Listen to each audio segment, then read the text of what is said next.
TRE de São Paulo caça mandato de Carla Zambelli. Lula convoca a coletiva e busca se aproximar da imprensa em nova estratégia de comunicação.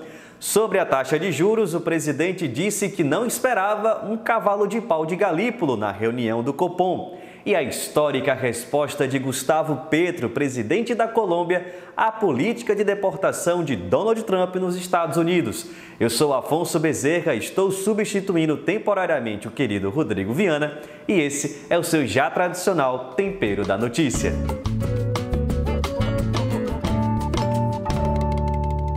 E a gente começa a receita da semana falando da coletiva de imprensa do presidente Lula lá em Brasília, né? Desde o início do mandato, ele pouco havia se reunido com jornalista nesse formato de coletiva, mas agora, sob o comando de Sidônio Palmeira na comunicação do governo, isso parece estar ganhando nova forma, né? Está mudando.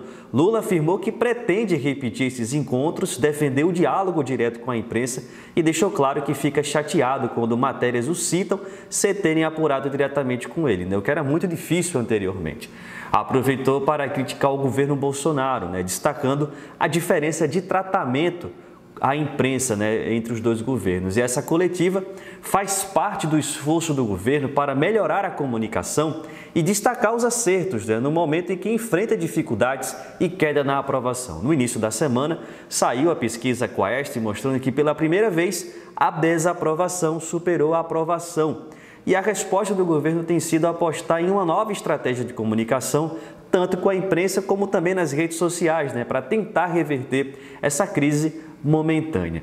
Na conversa com os jornalistas, Lula acabou abordando temas centrais, né, como a provável reforma ministerial, declarações contundentes de Kassab sobre o Haddad e, claro, a economia. O Banco Central foi um dos pontos mais esperados, mas esse assunto a gente trata daqui a pouco na edição de hoje. Eu já falo sobre isso, porque agora vamos nos deter mais a outros assuntos, né, mais a questão política mesmo. Por exemplo, o episódio Kassab. Lula não poupou palavras, disse que a crítica ao ministro Fernando Haddad foi injusta.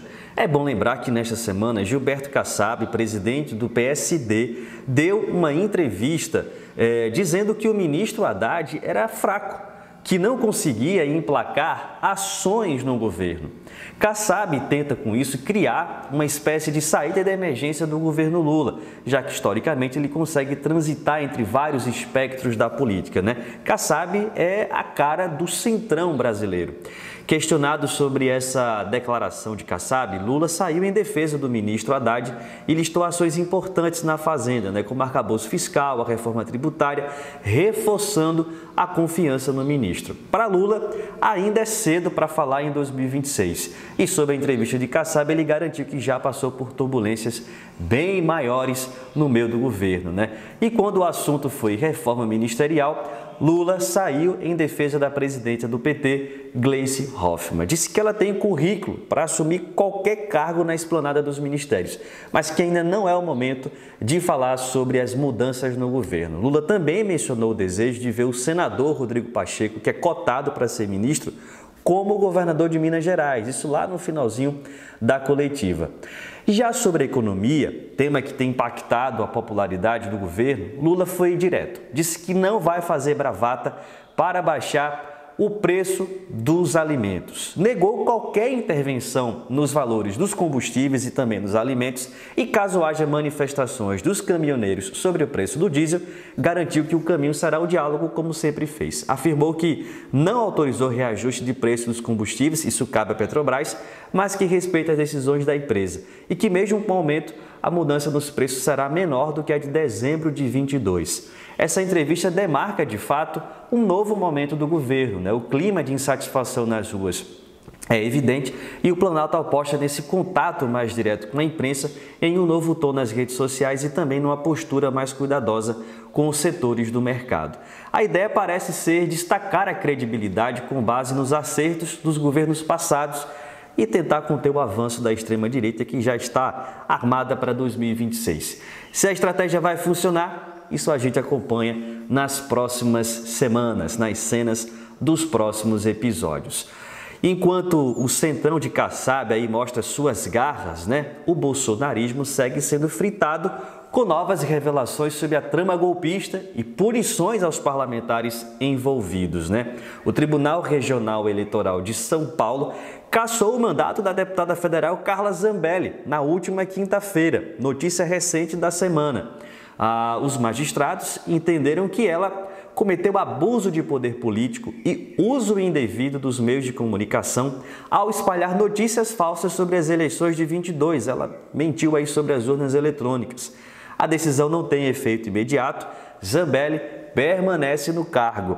Em nota, a deputada afirmou que a decisão do TRE é uma perseguição política contra os conservadores e afirmou também que vai recorrer dessa decisão, né? E vai recorrer no cargo. A ação foi movida pela deputada federal Sâmia Bonfim, do PSOL de São Paulo. Essa acusação da Sâmia afirma que Zambelli usou o cargo para dar ares de credibilidade a informações falsas que comprometeram as eleições de 2022. E não fica por aí, viu? O jornalista Hélio Gaspari divulgou trechos do primeiro depoimento de Mauro Cid à Polícia Federal, lá em 2023 ainda. Esse depoimento lança luz sobre o caos nos bastidores do governo Bolsonaro nos últimos meses do mandato, ali na reta final, né? Cid revelou que o entorno do ex-presidente estava basicamente dividido em 3 grupos. O mais radical deles era formado por Michele Bolsonaro, por Eduardo Bolsonaro e aliados próximos ali, isso segundo o Mauro Cid nessa delação, né? Eles insistiam em encontrar provas de fraude nas eleições. E segundo o Cid, havia até quem defendesse um braço armado para levar o golpe adiante.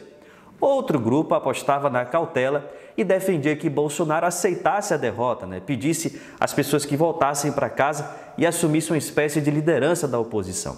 Já um terceiro grupo, formado por comandantes militares ali, rejeitava qualquer tentativa de golpe e criticava essa condução aí da crise ali da reta final. O que Gaspari revelou é apenas um fragmento, né?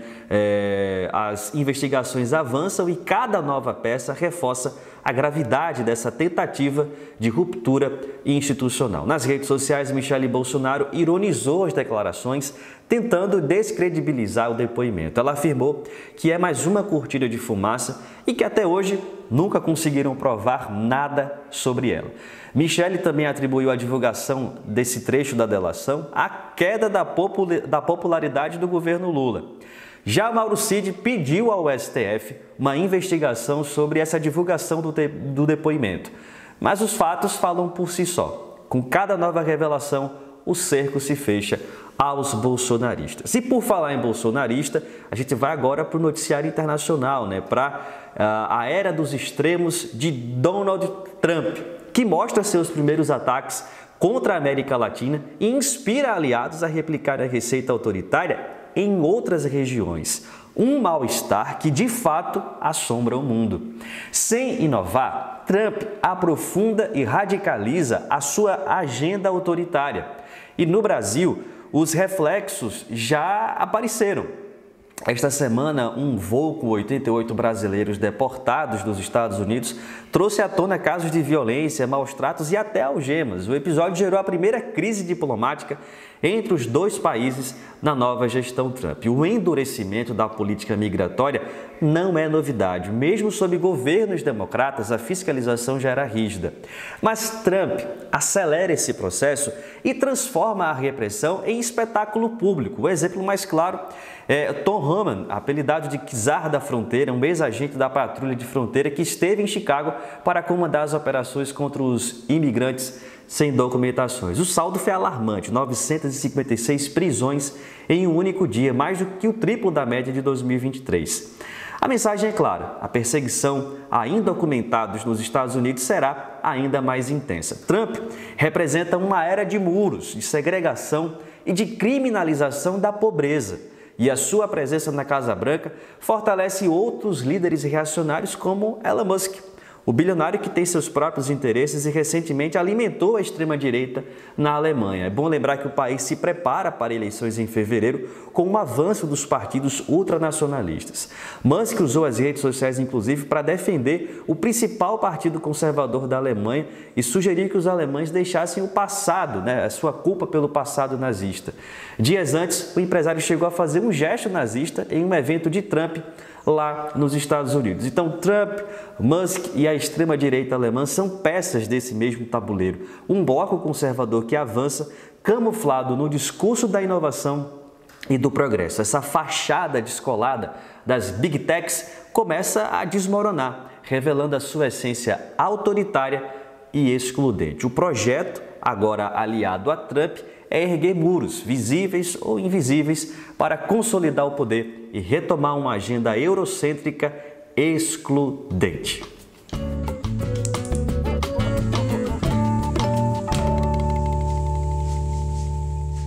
A panela está fervendo para o presidente do Banco Central, Gabriel Galípolo. O Comitê de Política Monetária anunciou nesta semana um aumento de 1 ponto na taxa Selic, que passou de 12,25% para 13,25%. O Brasil, com isso, volta a figurar entre as economias com a maior taxa de juros do mundo. A reunião tinha grande expectativa, era a primeira sob o comando de Galípolo, indicado pelo presidente Lula para substituir Campos Neto, que havia sido nomeado por Bolsonaro.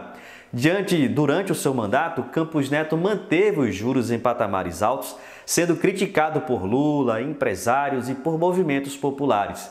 E antes de sair, deixou encaminhada a retomada da alta da Selic, mesmo após um período de quedas desde 2023, ou seja, o aumento era previsível.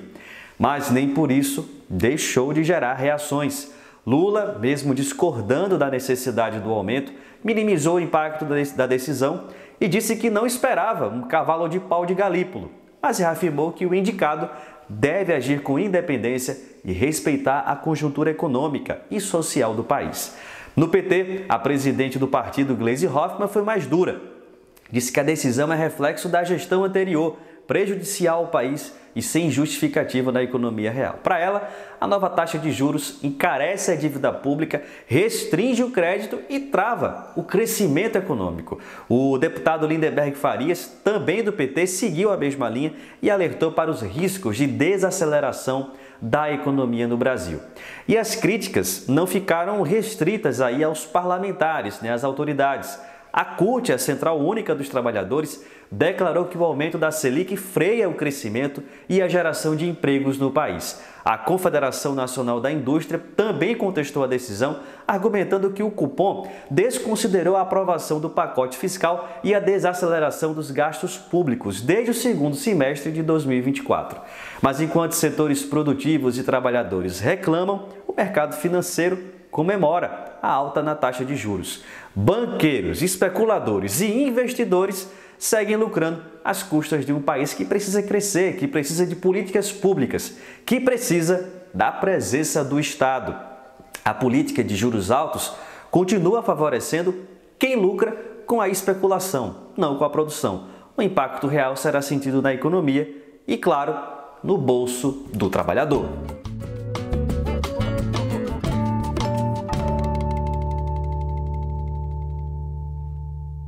E o cafezinho da semana vai para o gesto político mais forte, poético e contundente dos últimos dias. Eu estou falando da carta do presidente da Colômbia, Gustavo Petro, em resposta à primeira onda de deportações comandada por Donald Trump. O texto, ignorado pela mídia hegemônica, é um documento histórico. Petro denuncia o imperialismo dos Estados Unidos e reforça uma alerta: nós, latino-americanos, precisamos resistir. A crise entre Estados Unidos e Colômbia escalou depois que Petro rejeitou voos de deportação de imigrantes organizados por Washington, inclusive comandada por Trump. Em resposta, Trump anunciou sanções severas, tarifas de 25% sobre produtos colombianos e restrições de visto para autoridades de Bogotá. A reação de Petro foi absolutamente histórica. Em um texto publicado nas redes sociais, o presidente colombiano não se intimidou. Com indignação, poesia e referências literárias, elevou o tom, citou 100 anos de solidão de Gabriel Garcia Marques e mandou um recado direto a Trump. Abre aspas. Os Estados Unidos não dominarão os colombianos. O bloqueio não nos assusta. Fecha aspas. Petro também atacou a ganância americana. Abre aspas novamente para o texto dele. Não gosto do petróleo dos Estados Unidos. Trump vai destruir o mundo. Fecha aspas novamente aí para o texto do Gustavo Petro, que foi além. Comparou as ameaças de Trump ao golpe contra Salvador Allende no Chile na década de 70 e avisou o seguinte, abre aspas novamente, mais um trecho, mais um fragmento desse documento histórico. Com sua força econômica e arrogância, pode tentar um golpe como fizeram com Allende. Mas eu morro na minha lei. Resistimos à tortura, resistimos a você. Não quero traficante de escravos perto da Colômbia. O que quero ao lado do meu país são amantes da liberdade. Fecha aspas desse texto brilhante de Gustavo Petro. O cafezinho de hoje é um registro dessa altivez, dessa voz firme, progressista e soberana. Uma saudação ao presidente Gustavo Petro. Esse é o cafezinho da semana.